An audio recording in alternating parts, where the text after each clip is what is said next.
God told Joshua, "Have I not commanded you? Be strong and courageous. Do not be frightened and do not be dismayed, for the Lord your God is with you wherever you go." Joshua means Jehovah is salvation. It's like a sneak peek into what the book of Joshua is all about. We see God's faithfulness, power, and justice. He brings down walls, delivers victories, and fulfills His promises. As faithful and present as God was with Israel, so He is with us today. We are taught to walk by faith and not by sight, and see what it means to trust, surrender, and obey the Lord.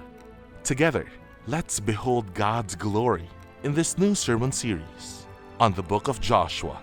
Take hold of what God has given, only here at GCF Ortigas. Tayo po ay nagpapatuloy sa ating serye ng mga mensahe sa aklat ni Joshua, Take Hold of What God Has Given. Tinitingnan po natin ang mga pangyayari sa bayang Israel na napapaloob dito sa aklat ni Joshua na isang larawan din ng ating paglalakbay bilang mga Kristiyano sa ating buhay espiritual. Meron pong mga prinsipyo at paghalintulad na pwede po nating makita na nangyayari sa kanila na bayan ng Diyos na ipinasok sa lupang pangako. Tayo rin mga kapatid sa isang banda ay naglalakbay din sa ating buhay espiritual patungo naman sa ating permanent home sa langit. Ang ating pong promised land ay hindi po ang langit. No, huwag niyo pong isipin ganon. Ang baybay po nila sa promised land ay hinahalin tulad natin sa ating Christian walk, sa ating Christian life. At may mga prinsipyo tayong makikita na parang pwede natin ihalin tulad dito. So ang title po ng ating mensahe ngayong hapong ito ay Ang Panganib ng Paglakad sa Sariling Lakas. Ang panganib ng paglakad sa sariling lakas. Babasahin po natin at aaralin ang buong Joshua chapter 9 actually, all 27 verses. Tayo po'y saglit na manalangin. Panginoon, sa aming pag-aaral sa hapong ito, kayo po ang maggabay sa amin, magbigay ng linaw sa aming pag-iisip, at lalong-lalo na, Panginoon, ng tunay na kumbiksyon sa aming mga puso upang kami sumunod sa mensahe na iyong tuturo sa amin ngayong hapong ito. Ito po ang aming samot dalangin sa pangalan ni Jesus. Amen. Katatapos lang ng tagumpay ng Israel sa Ai. Pagkatapos nilang matalo dito nung una, na tatandaan nyo sa Joshua chapter 7, nagpunta sila doon, parang malakas pa ang loob nila na kanilang tatalunin yung mas maliit na bayan ng Ai. At dahil doon, naging overconfident sila, hindi sila humingi ng tulong sa Diyos, at hindi nila alam na meron isa sa kanila na nagkasala. Kaya sila ay natalo nung una nilang pagdigma sa Ai. Nung pangalawa, pagkatapos nilang ayusin yung nagkasala sa kanila, ni-reveal ng Panginoon sa kanila kung sino ito, na nadiskubre nila at umamin naman ang may sala at siya ay pinarusahan ayon sa batas ng Panginoon. Dahil doon sila ay lumapit muli sa Diyos at nagsangguni sa Kanya tungkol sa kanilang pagdirigma sa Ai. Sa yung pangalawa nilang pagdirigma sa Ai ay naging matagumpay sila. At sila ngayon ay meron ng dalawang bayan o dalawang city-state sa Kanaan na kanila nang pinagtanggumpayan.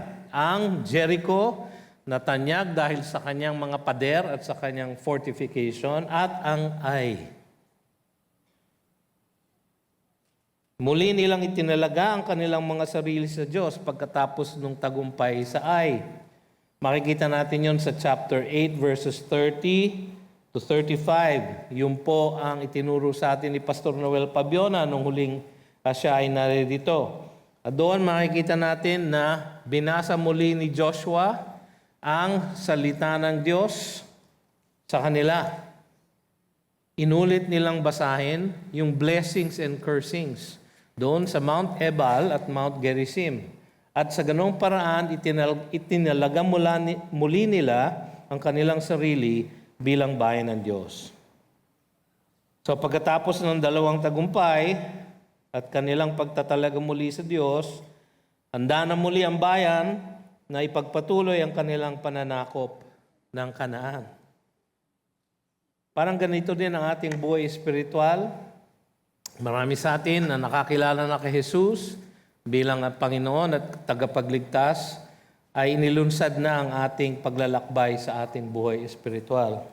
Sa ating buhay espiritual, madalas tayong umasa sa ating sariling kaalaman at kalakasan. Hindi po tayo sanay na ipinapaubaya sa Diyos ang pagpapatakbo ng ating buhay.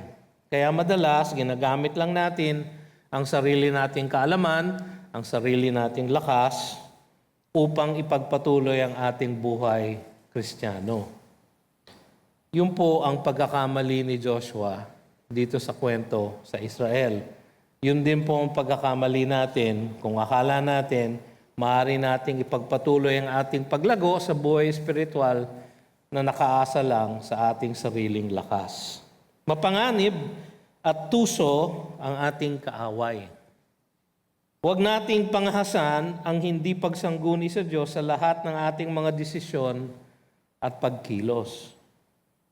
Kuminsan, mga kapatid, nisip natin, nag-aaral naman ako. Meron akong bachelor's degree, may master's pa nga. Yung iba sa atin, meron pang doctorate. So, kayang-kaya ko naman na planuhin ang aking sariling buhay. Kayang-kaya kong isipin kung anong desisyon ang aking gagawin. At alam ko naman ang lahat ng kailangan kong isipin o factors na i-consider para ako ay makapagdesisyon. Pero may isang bagay na wala tayo. Hindi natin alam ang kinabukasan. Ang Diyos natin, alam niya. Kaya kahit na ano pang talino natin, mga kapatid, kahit na ano pang dalubhasa ang ating pag-iisip, kailangan natin palaging umasa sa pagsangguni sa Panginoong Diyos. Humingi ng Kanyang gabay. Humingi ng Kanyang direksyon magmula sa Kanyang salita. Ang salaysay na pag-aaralan natin ngayon ay isang babala na huwag lumakad sa laman. Huwag lumakad sa sariling lakas lang.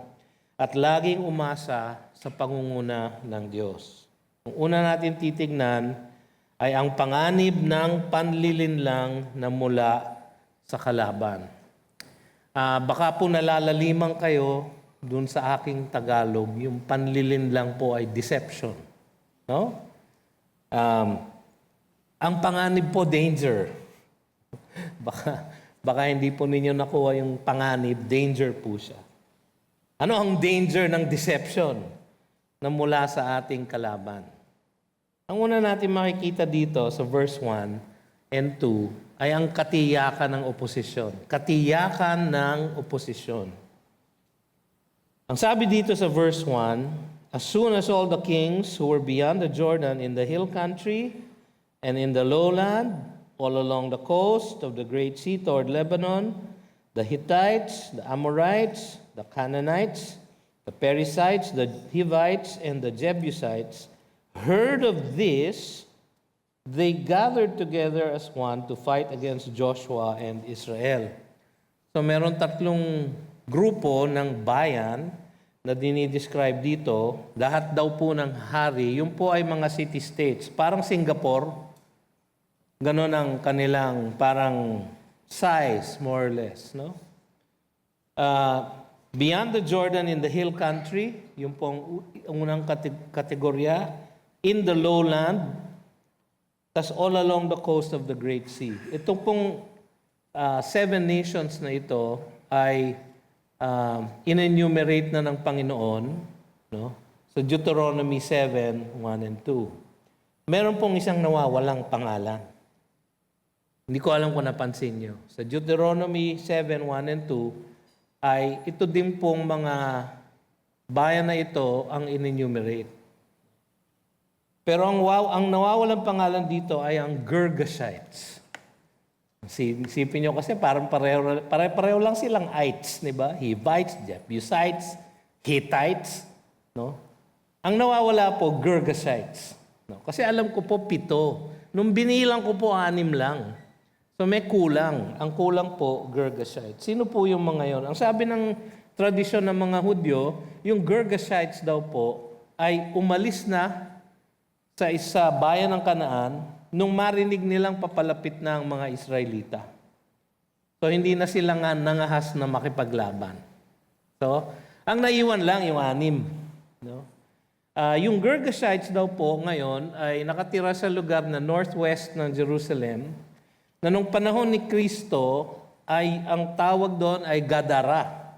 No? Meron po kayo makikitang kwento ng isang hinalihan ng demonyo. No? The demoniac at the Gerasenes o the Gadarene demoniac. Doon po ang lugar ng mga Girgashites. So, konting trivia po para sa inyo. Hindi po nagkakamali ang Biblia. No? Historically accurate po siya. Kaya makikita natin na parang may kulang ng isa, pero actually lumisan na sila. So, hindi banggit dito ang Gibeonites. Napansin nyo, di ba? Jebusites, Hittites, Hivites, di ba? Walang Gibeonites. Actually, kung titignan niyo po yung verse 7, ang sabi doon, but the men of Israel said to the Hivites. So yung Gibeonites at yung Hivites, pareho po yun. So ang kausap nila dito ay the Hivites. Yun din po makikita natin sa chapter 11, verse 19. There was not a city that made peace with the people of Israel except the Hivites, the inhabitants of Gibeon. Yan. So, wala na yung ministeryo. Kasi baka isipin nyo, nag-enumerate na nga sila ng mga bayan na lilipulin ng Israel. Wala doon ang Gibeonites. Sila po yung Hivites. Okay? Para lang malinaw. No?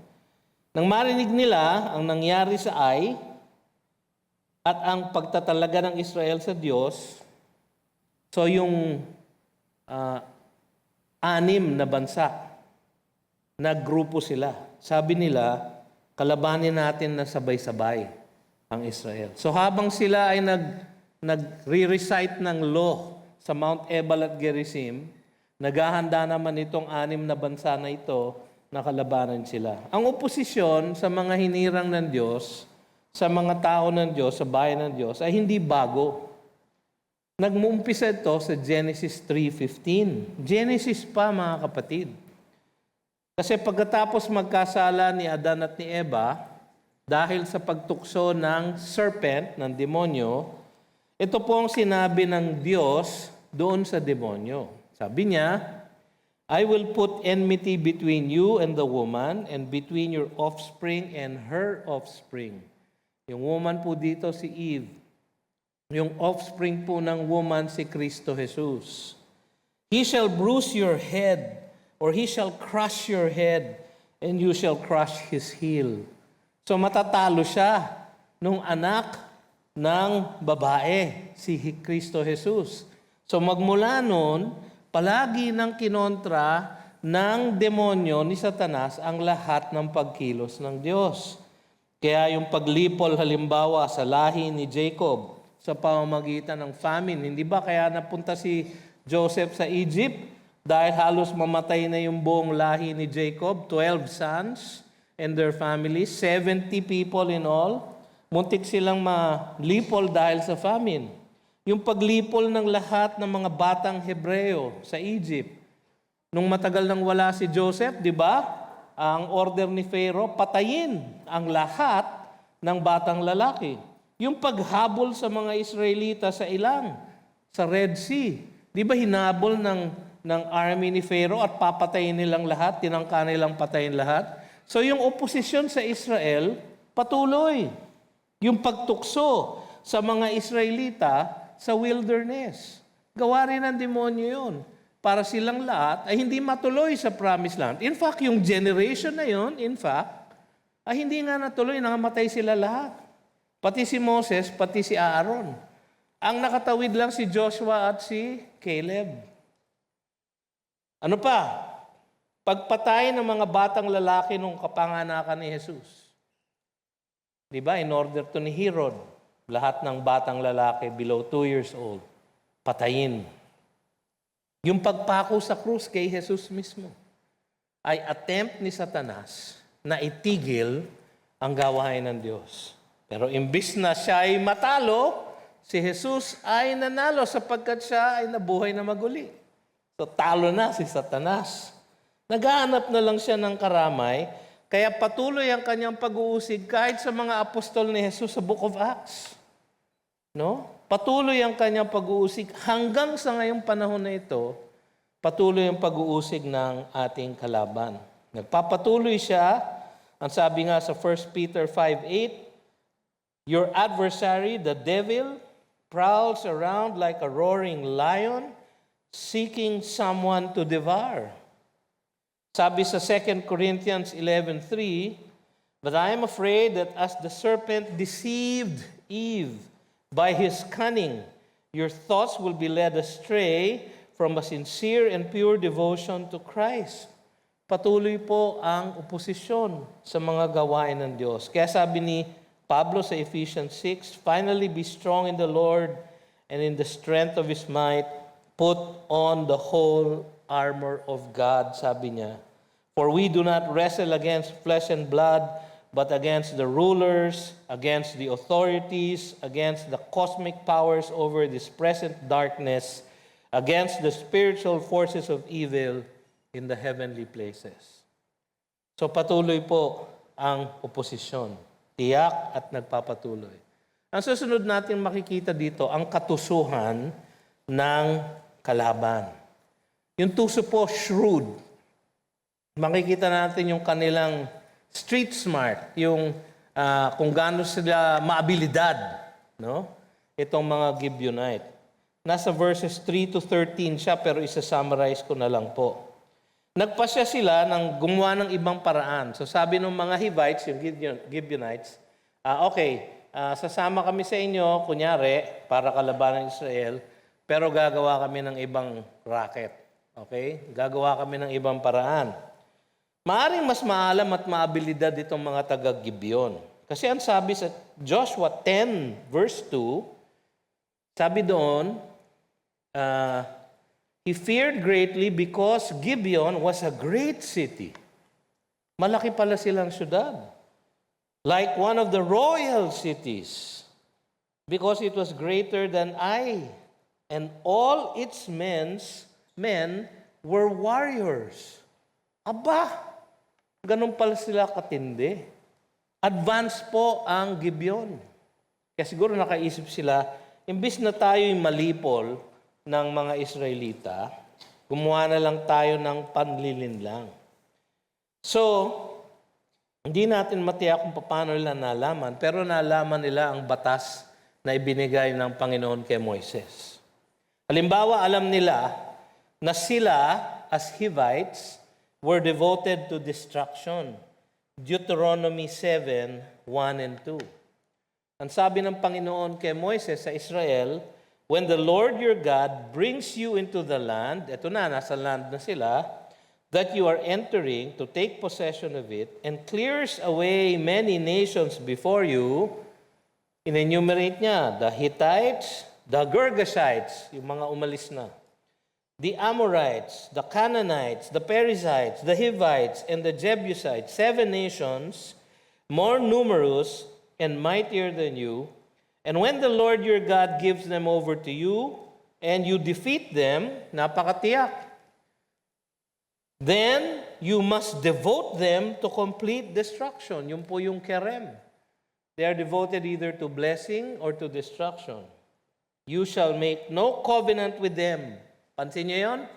Utos ng Diyos yun. You shall make no covenant with them and show no mercy to them. Nalaman yun ng mga Gibeonite. So maalam sila. Nalaman din nila na merong exception.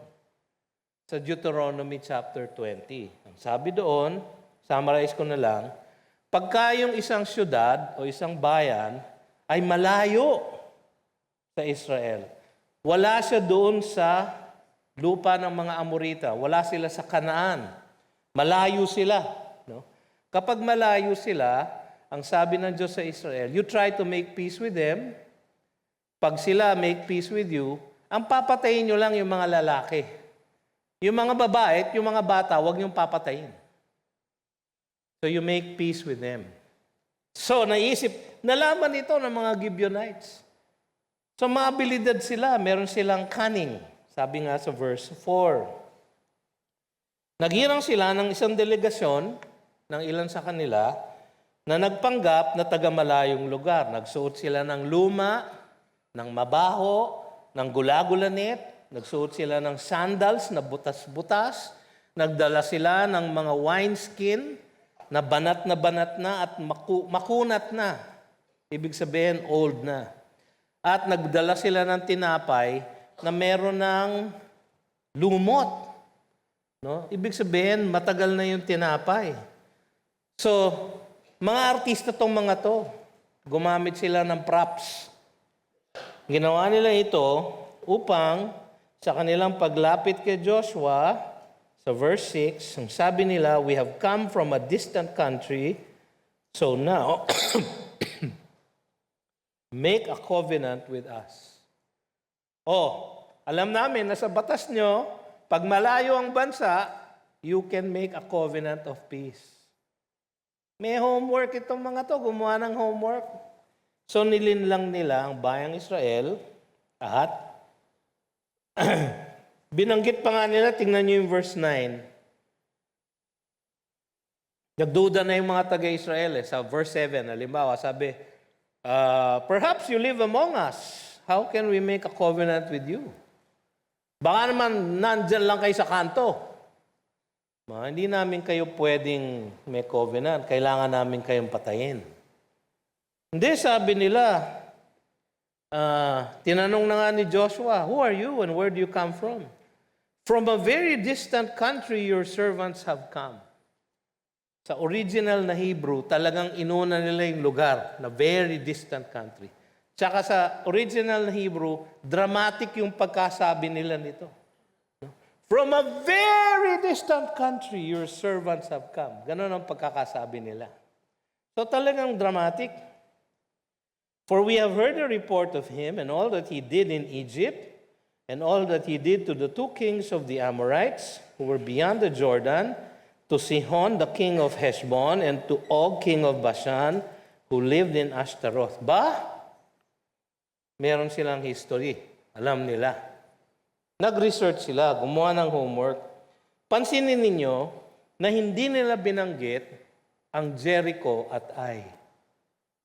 Pero alam nila kasi sa verse 3, sabi sa verse 3, when the inhabitants of Gibeon heard what Joshua had done to Jericho and to Ai. So alam nila. Pero nung nakikipag-usap sila kay Joshua, hindi nila binanggit. Bakit? Kasi kung alam nila, alam ni Joshua na alam nila, ibig sabihin, taga dyan lang sila. So hindi nila binanggit. Magaling, no? Magaling itong mga to. Magaling manlin lang. Mga kapatid, ganyan po ang mga kalaban ng ating pananampalataya. Kung minsan naglalatag pa sila ng ebidensya ng kanilang panlilinlang. Mapanlinlang ang mga kalaban natin, mga kapatid. Sila ay sinungaling. Kasi sabi nila outright, we come from a distant land. That's a lie. Matagal na kaming naglalakbay. That's a lie. Itong mga dala namin, na luma na sa biyahe. That's a lie. Diba? Bakit? Because si Satanas ay ang ama ng sinungaling. He's the father of lies. Sabi sa John 8:44. Gumagamit din siya ng mga kampon na mapanlinlang. 2 Corinthians 11:14. And no wonder, for even Satan disguises himself as an angel of light. So, it is no surprise if his servants also disguise themselves as servants of righteousness. Their end will correspond to their deeds. Mga kapatid, ito ang panganib ng panlilinlang ng ating kalaban. Huwag po tayong madaling naniniwala sa mga napapanood lang natin na vlog o blog sa internet. No? Baka po nanonood kayo ng mga YouTube video ng kung sino-sino lang. Na kung minsan, madalas, kino-quote pa ang Biblia. Pero mali ang tinuturo. Ang kailangan ninyong konsultahin, mga kapatid, ay ito. Kailangan ninyong basahin, aralin, maging pamilyar kayo sa sinasabi ng Biblia sapagkat ito ang katotohanan. Huwag kayong makikinig sa mga ahente ng demonyo na madalas nasa internet at nasa YouTube. Huwag po kayong magsuscroll ng YouTube at kung sino-sino ang pinakikinggan. Marami po. Kung minsan po, tinitignan ko, medyo kinikilabutan ako sa maling katuruan, makikita natin sa internet. Pag meron po kayong napanood o nabasa, balik kayo sa Biblia. Tingnan nyo kung tama nga ang sinasabi nila. Tama ba ang interpretasyon nila ng Biblia? O ginagamit lang nila para sa sarili nilang kapakanan? Ganyan po ang mark ng mga manlilinlang. Ginagamit nila ang Biblia, nanlilin lang sila para sa sarili nilang kapanganan. Para dumami ang views nila sa YouTube. Para dumadami ang nagla-like sa kanila sa Facebook. At sa kanilang pagdami ng ganun, kung minsan sila'y kumikita ng salapi. At kung minsan, humihingi pa sila ng salapi sa inyo. Mag-donate kayo sa aking ministry. Mga kapatid, yung palang red flag na po yun. Nakakatakot po na gumawa ng ganun sa ating panahon. Sa telepono lang natin, kung kayo po ay merong Twitter, ano na nga ba ang tawag? X. Napakawalang kwentang brand. X. No? Kung kayo ay merong ganon, kung meron kayong Facebook, Instagram, mag-ingat po kayo sa napapanood ninyo. Kung meron po kayong TikTok, no? Marami po sa TikTok ang nagbebenta, nangangalakal ng maling katuruan. Iwasan po natin. Maging master po tayo ng Biblia. Basahin po ninyo. Huwag kayong tamad na makikinig lang kayo sa sinasabi ng mga tao at magsuscroll lang kayo sa inyong social media. Diyan po pumapasok ang panlilinlang ng kalaban.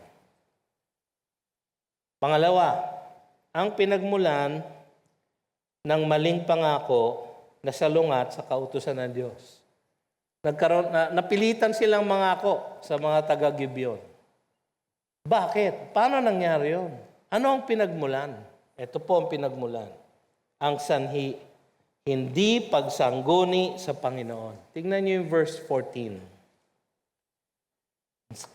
Sabi sa verse 14, so nagpakita na ng props yung mga Gibeonite, no? Pinakita nila yung bread na may lumot na. Pinakita nila yung wineskins na putok na. Pinakita nila yung garments nila na worn out na. So verse 14, tingnan niyo sinabi doon. Maiksi lang yung verse. So the men took some of their provisions. Tapos ano sabi? But did not ask counsel from the Lord. Yun po ang sanhi. Hindi sila nag-pray, hindi sila sumangguni sa Diyos. Mabilis pinaniwalaan, di ba, ng men of Israel? Parang mabilis. Tinignan nila yung props, tas ayaw nga, taga-malayo nga sila. No? For a country na tanyag bilang mga military strategists at geniuses, parang napakabilis. No? Parang binalinghat lang nila ng konting ganyan, tapos ayaw nga, malayo nga pinanggalingan nila. Siguro overconfident sila. Dahil nanalo sila sa Jericho at nanalo sila ulit sa Ai. Parang nung nangyari sila sa kanila sa Ai, di ba? Naalala nyo sa Joshua chapter 7, sa verse 3, ang sabi ng mga espiya na pinadala ni Joshua sa Ai, do not have all the people go up, but let about 2,000 or 3,000 men go up and attack Ai.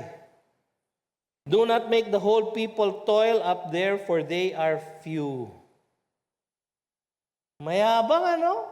Dahil napabagsak nila yung Jericho, nakita nila ang kalakasan ng Panginoon. Yung mga bang, ito siguro overconfident na naman sila. Hindi na sila natuto, no? Hindi na sila natuto. Maraming dahilan na pagdudahan yung mga Gibeonite. Magbibigay ako ng ilan. Kung sila ay official delegation mula sa isang malaking lungsod, bakit wala silang mga alalay na kasama para ayusin ang pagkain nila at inumin? Bakit napabayaan na ang tinapay nila mapanis? Kung kayo ay official delegation, hindi ba dapat may sapat kayong provision para sa inyong paglalakbay dahil malayo din yung ibabalik nyo. Wala sila. Dapat may red flag na yon sa mga Israelita, di ba? Bakit ganun? Kung delegasyon ito nagaling sa isang Gibeonite city, bakit parang wala silang dala? Wala silang, ano bang term natin ngayon? Wala silang K. No? Parang wala silang K. Kung ako yung mga Israelita, medyo pagdududahan ko yon. Bakit sila walang tamang pananamit? Bakit butas-butas ang kanilang mga maong, ang kanilang jeans? No? Bakit? Kung sila ay haharap kay Joshua at sa Israel at manunuyo para sila ay pagbigyan at huwag gerahin, bakit hindi man lang sila bumihis na mabuti? Hindi ba nakakapagtaka?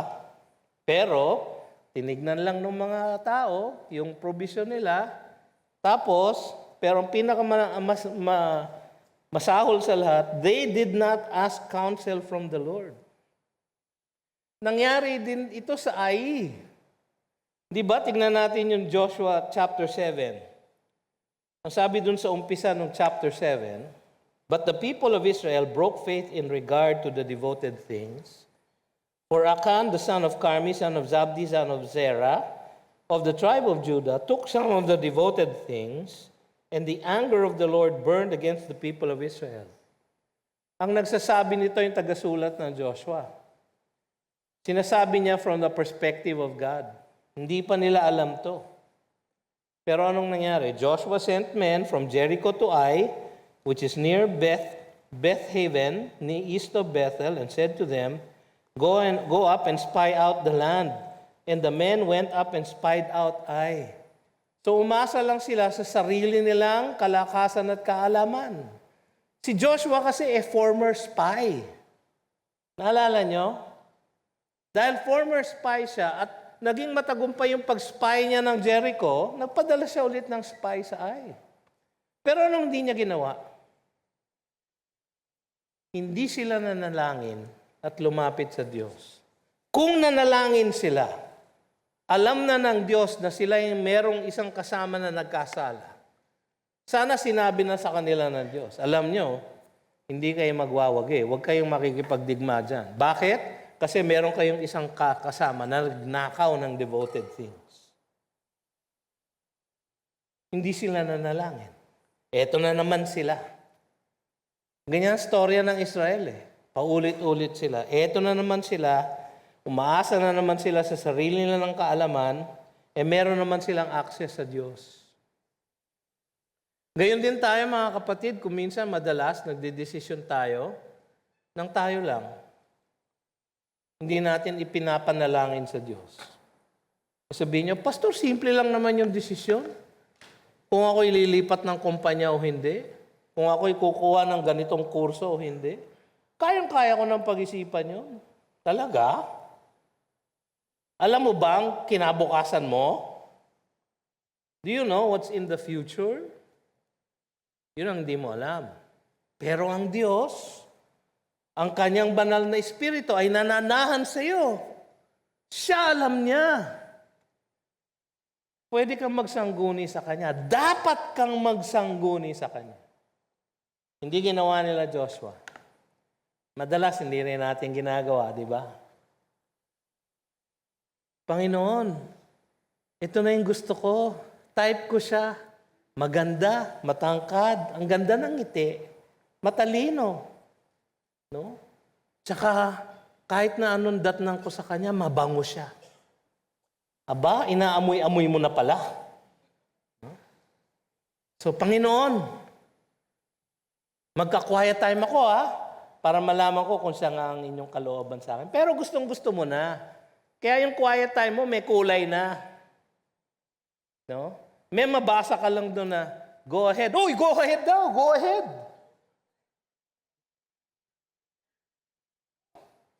Pero yung palang konteksto go ahead and he hanged himself.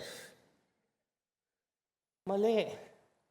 Kaya lang nagkakakulay na yung basa natin ng Biblia, yung panalangin natin, dahil gustong-gusto na natin yung tao, ang gusto nating masunod ang kalooban natin at hindi ang kalooban ng Diyos. Kaya dapat, bukod sa kinukonsulta ninyo ang salita ng Diyos, magkonsulta din kayo sa mga taong nakakakilala sa inyo, mas nakakatanda sa inyo sa pananampalataya, at hingin ninyo ang kanilang payo. So, meron akong 3 guideline. 3 C, pag kayo'y magdidesisyon. No? Huwag niyong gayahin si Joshua. Nagkamali siya, di ba? 3 C.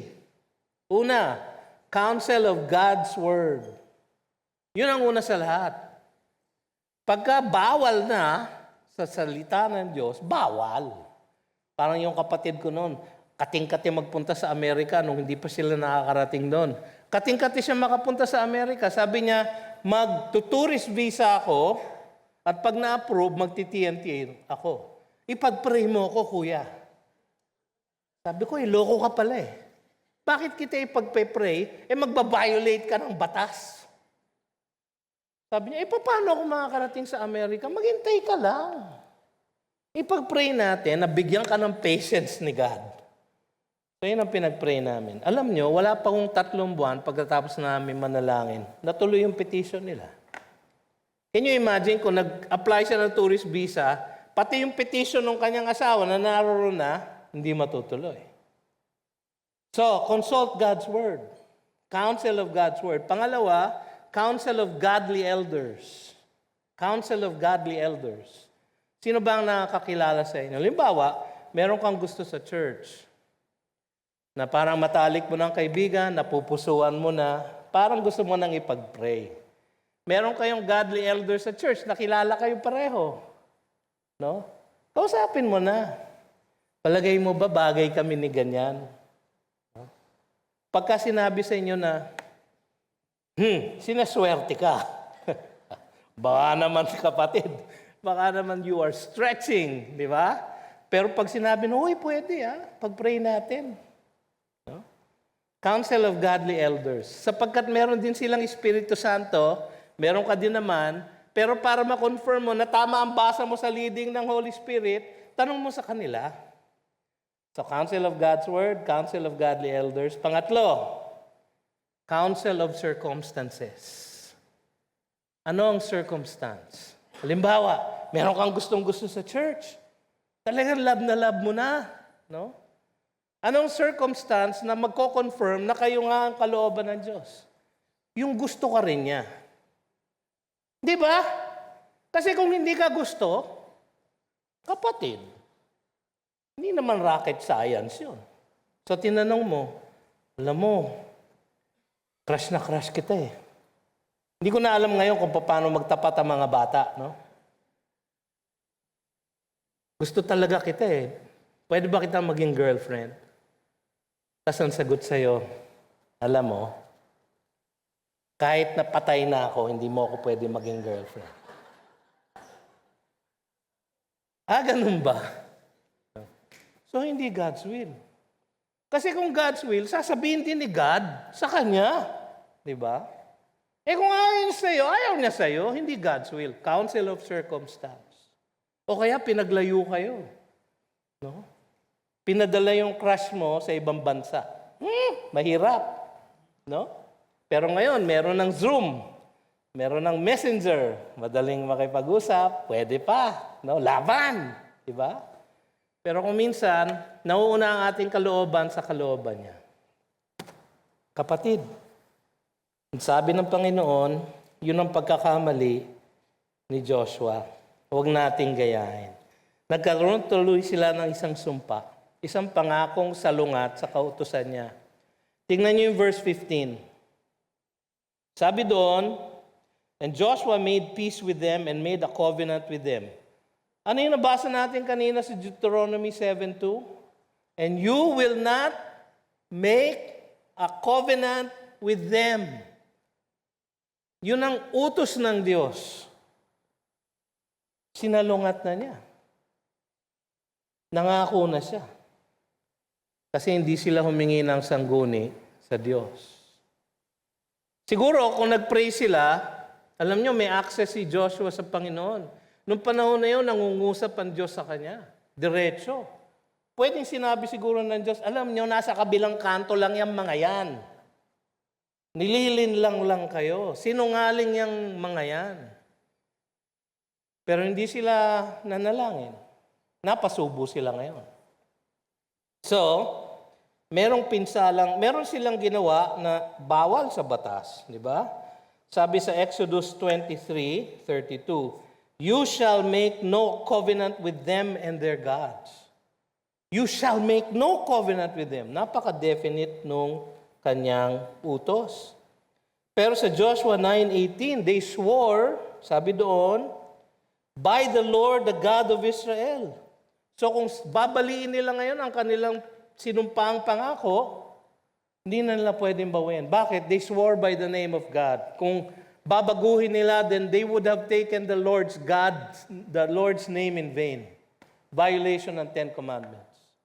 Nakita nyo, napasubo na si Joshua. No? So yun ang pinsalang na dulot.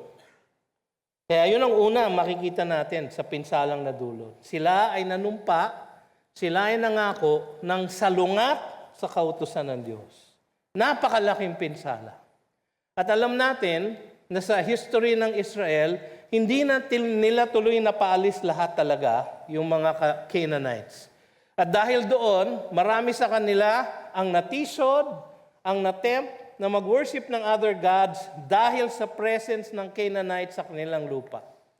At dahil doon sila ay naligaw at dahil doon pinalaya sila ng Diyos sa bayang pangako. Sila ay na-exile sa Assyria, sa Babylon. At dahil sa kagandaang loob lang ng Diyos, kaya sila binalik sa Jerusalem. Mga kapatid, napakalaking pinsala. Pero meron pang iba. Pangatlo, ang pinsalang dulot ng paglakad sa sariling lakas. Una, ang pagtatalo ng mga Israelita at kanilang mga pinuno. Tignan niyo yung verse 17. Sabi doon, verse 16, at the end of 3 days, nalaman na nila na sila ay niloko. Napasubo na sila. Verse 17. And the people of Israel set out and reached their cities on the third day. Anong balak nilang gawin? Gerahin. Pero,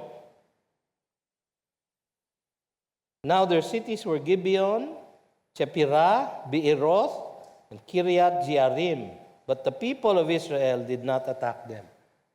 Nagkaroon ng pagtatalo. Because the leaders of the congregation had sworn to them by the Lord, the God of Israel, then all the congregation murmured against the leaders. Siguro ang sinasabi ng iba, bakit ganon? Bakit sila nangako ng ganon? Nakita siguro ng marami ang yaman ng Gibeon. At pinagnasahan nila yung yaman na yun. Kasi kung kukunin nila ang Gibeon, sa kanila mapupunta yung yaman na yun. Siguro, nalito sila. Bakit tahasang sinuway ni Joshua yung utos ng Diyos? Napaalisin lahat at lipulin lahat ang bayang kanyang in-enumerate sa Deuteronomy 7:1. Bakit? Utos ng Diyos yun. Ngayon, hindi natin sila pwedeng galawin. So siguro confused yung mga tao, kaya sila nag-murmur. So yun ang isang mali na nangyari. Nagtalo ngayon ang mga Israelita. Nagkaroon ngayon ng lamat ang reputasyon ni Joshua. Napakalaking pinsala. Ang isa pang pinsala, yung patuloy na pagkaalipin ng mga Gibeonita. Verse 21 to 23. Sabi doon, and the leader said to them, let them live. Kasi nangako na kami, napasubo na kami. Let them live. So they became cutters of wood and drawers of water for all the congregation, just as the leaders had said of them. Joshua summoned them and he said to them, why did you deceive us? Parang, parang huli na, no? Why did you deceive us? Sabi talaga ng iba, ang pagsisisi ay nasa huli. Ito, nagsisisi na siya. Why did you deceive us? Saying, we are very far from you when you dwell among us. Now, therefore, you are cursed. So, hindi na niya mabawi yung utos na sila ilipulin, kaya now you are cursed. Ano yung curse? Some of you shall never be anything but servants, cutters of wood and drawers of water for the house of my God. So parang ang curse, no? Kasi gusto nila sanang lumaya itong mga taga-Gibeon, pero imbis na lumaya sila, sila ay naging alipin. So yun ang pinsala, patuloy na pagkaalipin nila. Tapos yung pagkatakot ng mga Gibeonite. No? Pinsala ito sa Israel. Natakot na nga mga Gibeonite, sabi nila sa verse 24, because it was told to you, to your servants for a certainty that the Lord your God has commanded his servant Moses to give you all the land and to destroy all the inhabitants of the land from before you. So we feared greatly for our lives because of you and did this thing. Natakot na nga sila, pero ang pinsala sa Israel, hindi nila nagamit yung pagkatakot na iyon para iligtas o para lipulin ang Gibeon. Hindi nila nagamit yung pagkatakot na iyon. Pero yung pagkatakot na iyon, ginamit ng Diyos sa ibang paraan. Sabi niya nila sa verse 25, and now, behold, we are in your hand. So medyo honorable itong mga Gibeonite, nabuking sila. So sabi niya, now, behold, we are in your hand. We are in your hand. You do with us as you will please. Sabi niya, do whatever seems good and right in your sight to do to us, do it. So, pwede silang lipulin ni Joshua. Pero hindi niya ginawa. Kasi honorable din si Joshua. For whatever reason, si Joshua, hindi niya pinapatay ang mga Gibeonite. Nakikita niyo ba may kumikilos sa likod nitong mga pangyayaring ito? May kumikilos sa likod ng pangyayaring ito. At ang kumikilos ay ang Panginoon. Nagkamali si Joshua, binali niya yung kautusan na lipulin ang lahat ng mga Canaanites. Pero hindi siya pinarusahan ng Diyos. Nagpatuloy sila sa conquest ng Promised Land at sila ay nagwagi sa maraming mga bayan. Hindi niya pinarusahan si Joshua. Hindi niya rin pinarusahan ang mga Gibeonites dahil sa kanilang panlilinlang. Kasi napilitan daw silang gawin yon dahil sa takot nila sa Diyos. Pero mga kapatid, hindi buo yung pagkatakot nila eh. Kasi sino pa yung isang naligtas na Canaanite? Si Rahab. Naalala niyo? Si Rahab ng Jericho, siya lang ang naligtas sa buong Jericho. Nakilala din ni Rahab.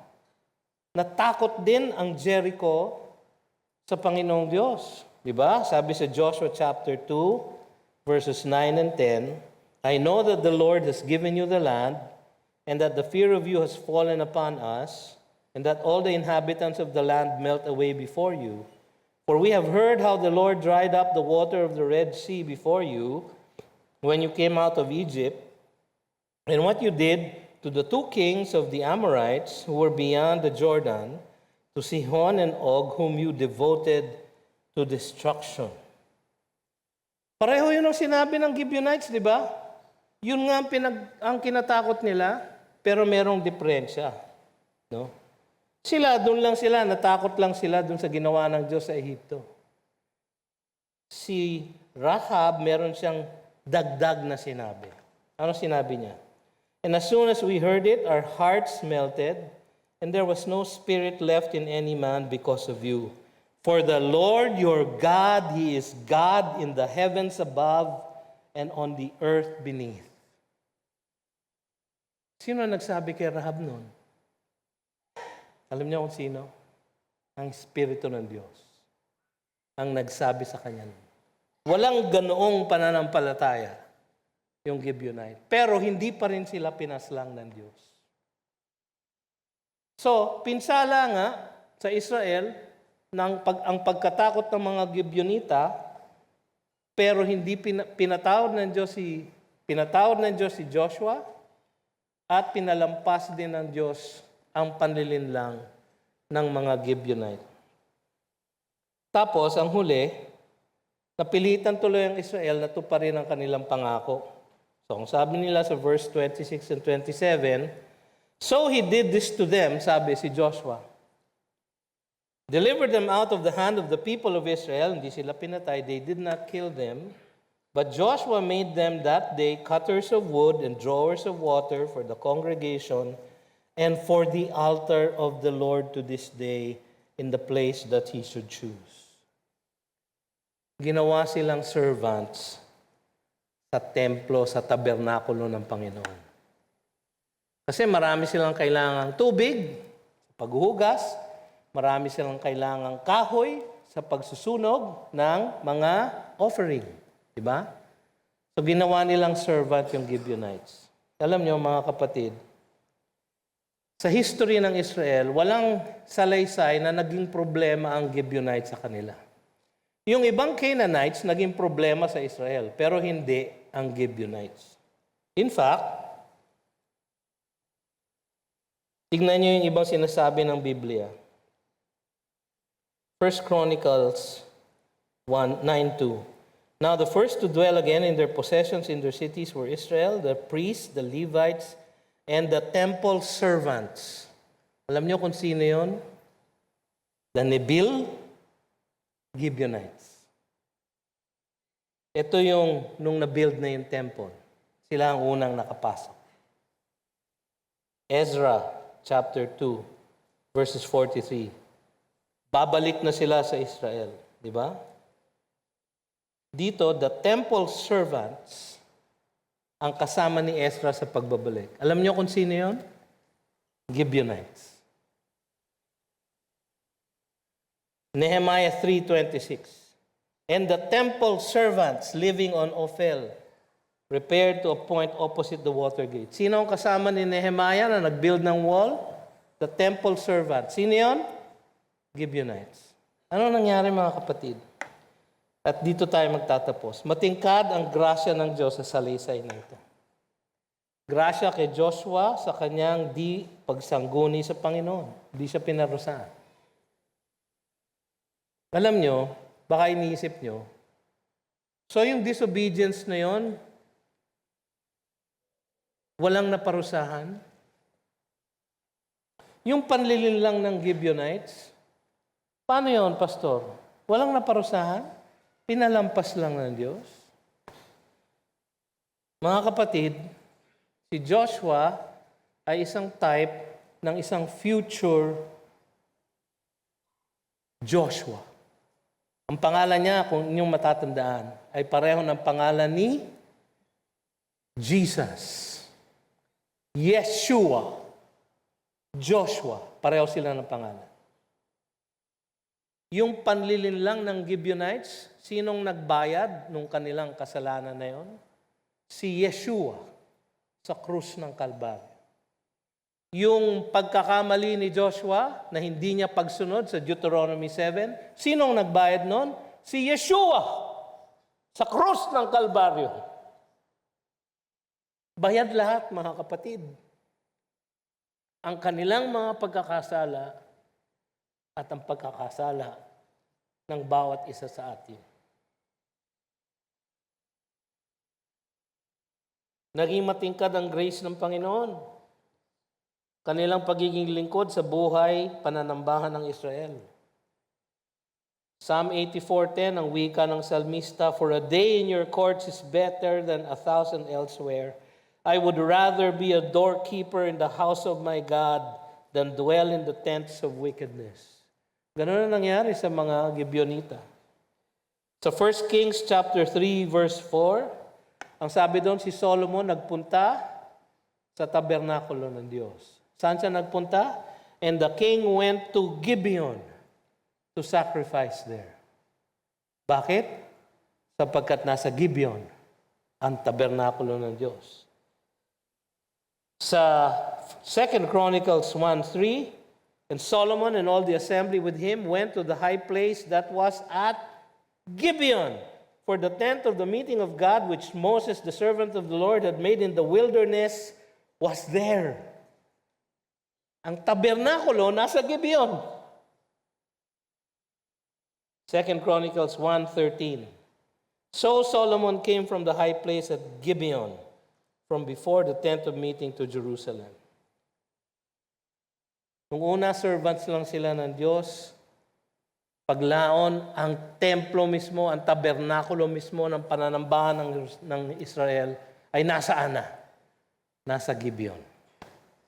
Today, ang Gibeon, ang tawag sa Gibeon ay Aljib o Nebil Samuel, sapagkat doon daw nilibing si Prophet Samuel sa Gibeon. Aljib ang pangalan ng Gibeon ngayon, 6 miles northwest ng Jerusalem. So meron pa hong Gibeon. Mapanganib talagang umasa sa sarili nating kaalaman at kalakasan. Sabi sa Proverbs 3 verses 5 and 6, alam nyo na to, kinanta na to ni Gary Valenciano, no? Huwag kayong mag-alala, hindi ko po kakantahin. No? Trust in the Lord with all your heart and do not lean on your own understanding. In all your ways acknowledge Him and He will make straight your paths. Counsel of God's Word, counsel of godly elders, counsel of circumstances. Manalangin tayo sa Diyos para sa Kanyang sangguni sa atin.